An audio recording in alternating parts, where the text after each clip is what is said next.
Already in the 6th century BC, a new center of worship was established below the Kenotian sanctuary, on the plain exactly to its southeast.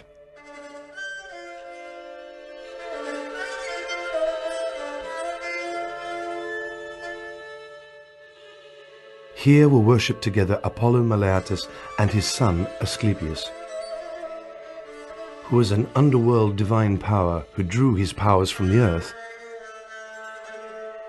quickly became the main healing divinity.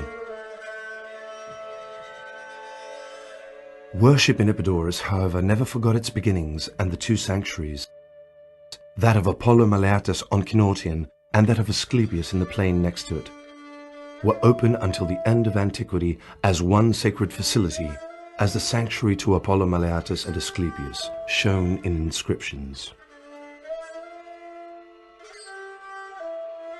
The worship ritual required of the patient to make a sacrifice to Apollo Meleatus before applying to Asclepius.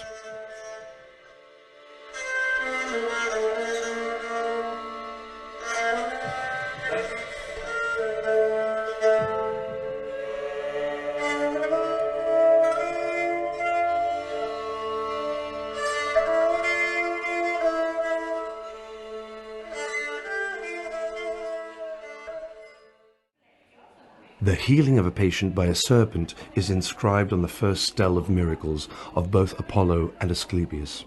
It was found on the east side of the upper Avaton gallery, an area designated for patients to wait for their turn at incubation where they could read it.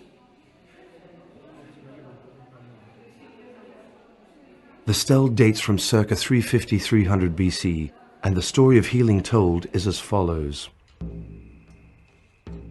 One of the visitors flooding the sanctuary of Asclepius in Epidaurus had his toe healed by a serpent.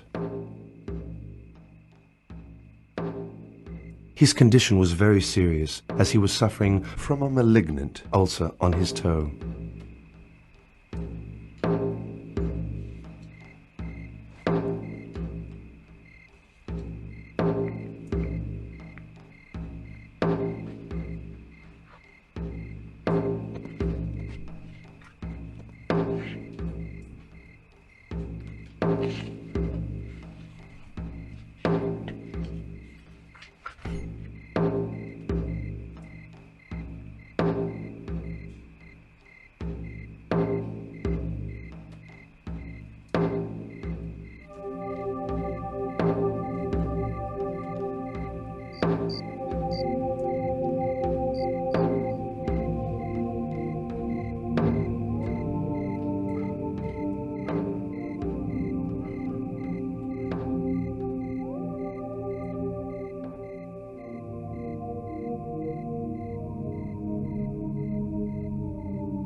One day he fell asleep in his seat, and then one of the god's sacred serpents slithered outside the Avaton, approached him, and licked his aching foot with its tongue.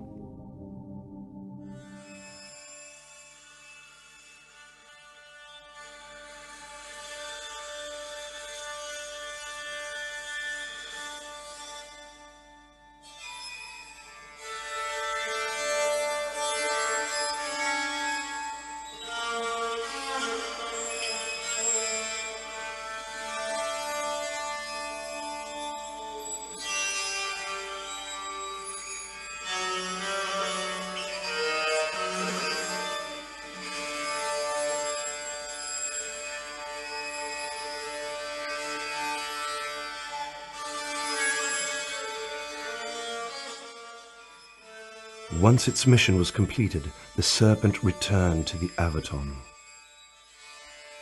As soon as the man was awake, he realized that he was healed and announced that he had seen the following dream while sleeping. He thought he had seen a handsome young man come up to him and put some medication on the wounded part of his toe. The patient's healing was recorded by the priests on a stone plaque that was put up in the sacred area of the Asclepion in praise of the god Asklepios. This miracle can be explained as medical treatment of the affected area. The involvement of the sacred serpent in healing the toe points to the god's active presence, so that the interpretation of the treatment would acquire an unworldly dimension.